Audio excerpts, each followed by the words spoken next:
world, isn't it? On our way to a forgotten city in the clouds, and I'm part of it. It just sounds surreal. But anyway, it's good that you're here. I wanted to talk to you. Do you have a second? You have a point there. How should I put it? I wanted to thank you. I'm not sure if you know it, but all that's happened since I plucked you out of that thicket on the Sun Coast, it did something to me.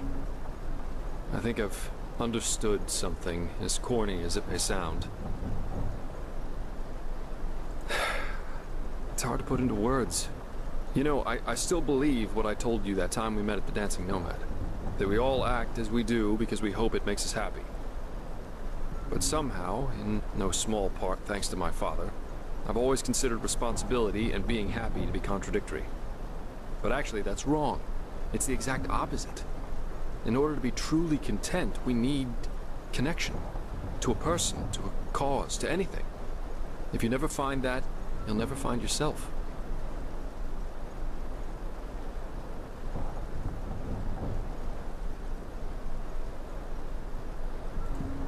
Yeah, I said that. And I still think it's true to an extent. You're on your own if you want to be. I'm responsible for what happened to Adila and to Licia, because I never wanted to be responsible. Sounds strange, doesn't it? But I can't change what happened. I'll just have to live with that. Maybe. Maybe not. In the end, I can only speak for myself. The fact is, though, that I don't know, that it feels like I owe this world to be right here, right now. As part of something momentous. And I like how that feels. That surprises me. No matter how all this ends, I will have no regrets. Same goes for our friendship. That's what I wanted to tell you. Despite all the trouble we got ourselves into, I'm glad that our paths crossed. For whatever reason they did.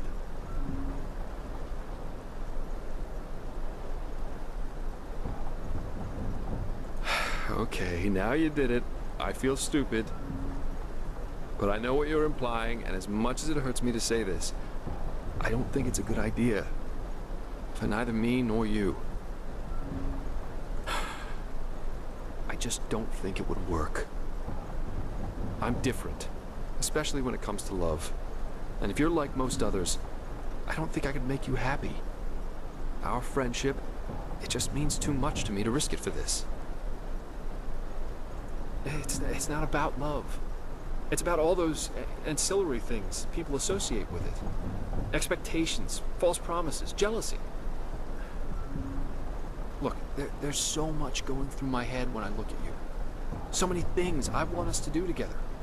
Traveling, talking through the nights, being close to you. That's what I want. Not chaining ourselves to some kind of, I don't know, construct that other people created and expect us to abide by. I'm not making much sense, am I? I think what I'm trying to tell you is that I've never been a fan of what people call relationships. I'm different when it comes to that. And my way of loving is not compatible with most people's expectations.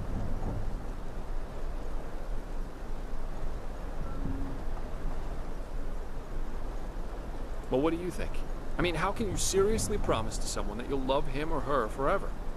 That you'll never again desire anyone else? Nobody knows what he's going to think, let alone feel 20, 10, heck, even 1 year from now. No, I don't. I'm only saying that there's no way of knowing how long it'll last until it does. Do you understand? Life is unpredictable. You never know what's going to happen, especially when it comes to emotions. And I simply have a problem with people pretending they do. And it's not just that. Even if I were to love somebody with all my heart, I could never promise in good faith that I will never find myself at least physically desiring somebody else. In most people's books, that makes me a cheater. And it makes my feelings for this somebody less true. All those poems, the plays, the songs, they're all about the two of us. All or nothing. And until death do us part. But that's just not how real life works.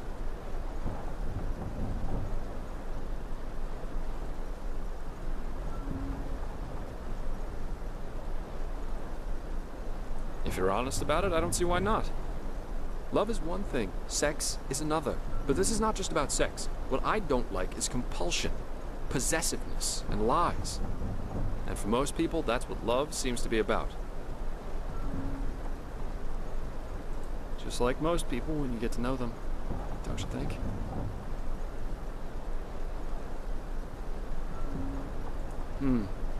Yeah, maybe I am. In my experience, emotional bondage was never a good basis for human relationships. If you love someone, let him run free. Because if what you have is true, he'll always come back. Because he wants to, rather than being obliged to. I'd never tell you what to do, who to look at, who to sleep with, as long as I know I'm the one you plan to keep. But then again, what do I know? I guess all I'm trying to say is, if you really want to do this, let's not put a name on it, ever. Let's just see where it takes us.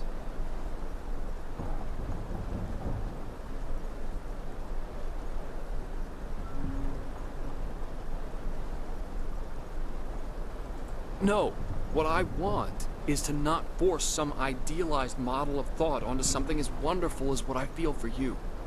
Let us just live it, without artificially changing the way we act towards each other, for no other reason than because most people would expect us to. If it's meant to last, it will last.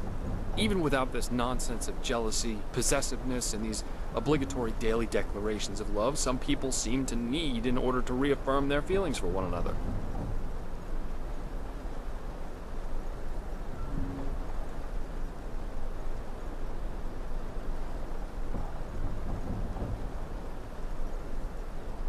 Really? I thought a lot about what you'd say, but... Oh, why am I still talking?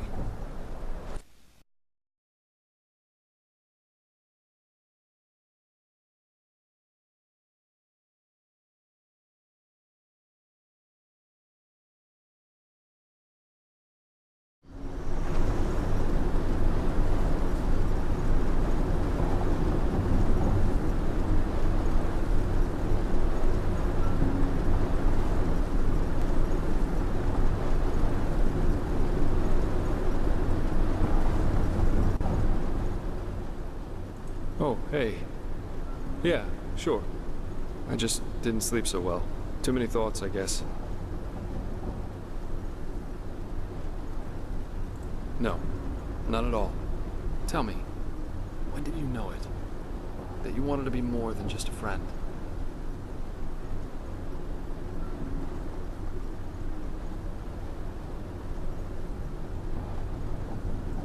Most people are. Truth be told, the thought of something deeper with you scared me initially, right until yesterday. I think something blocked me, if you know what I mean.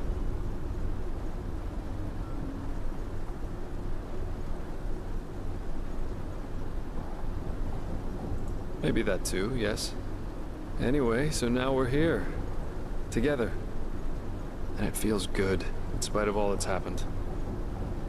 Ironic, isn't it? Adela would have deserved a moment like this so much more than me.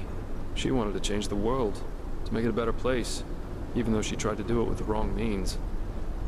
And I was always a taker. Yet now I'm the winner. The only living Dal'Verik. But hey, I'm the winner.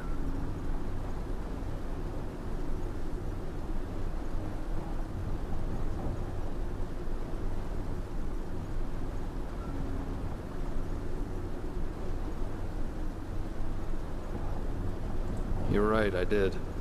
Yet here I am, wishing it were different. Bone judge. Such lunacy.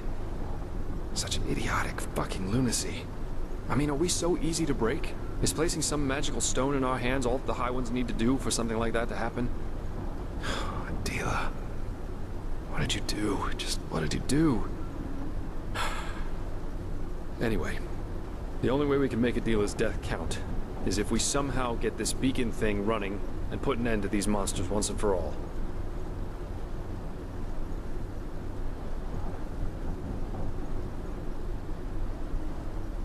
Yeah, let's do that. But I think a hint of clothing would do you well. Not everyone likes this style as much as I do.